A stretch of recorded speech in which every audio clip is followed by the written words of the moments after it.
Est-ce que vous savez qu'il y avait eu une présence amérindienne à Repentigny?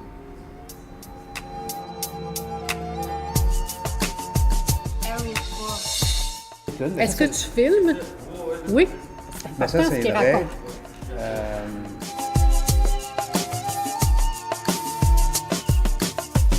On peut la situer aujourd'hui. C'est l'école Émile Nelligan.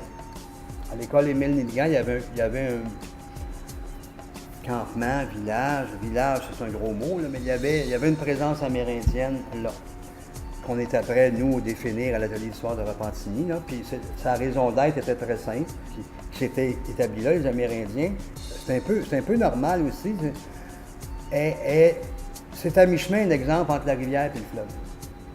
Fait qu'il était vraiment en plein milieu, sur un petit, comment je pourrais dire, un monticule. Si on va à l'école Émile Nelligan, ça monte un petit peu.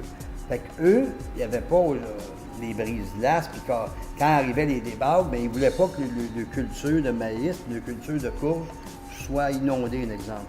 Puis les eaux usées, bien, ça s'en allait aussi comme ça. Tu sais, ils se mettaient sur un petit monticule.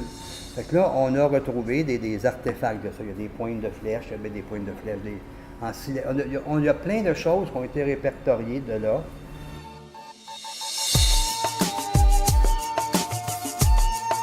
Eh mon Dieu, là, c'est toujours complexe parce que qu'est-ce qui est beau dans l'histoire, c'est avant la présence des Blancs, il y avait des Amérindiens.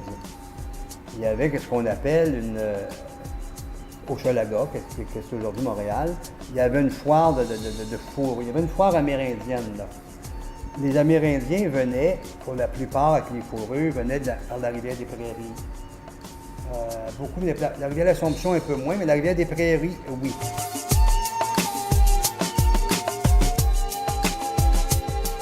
Mais c'était des Iroquois. Bien, aujourd'hui encore, la ville de Montréal, par la nouvelle mairesse, c'est très récent, on fait faire une étude, puis Pas clair. c'est encore nébuleux, parce que les Amérindiens n'ont pas laissé d'écrit.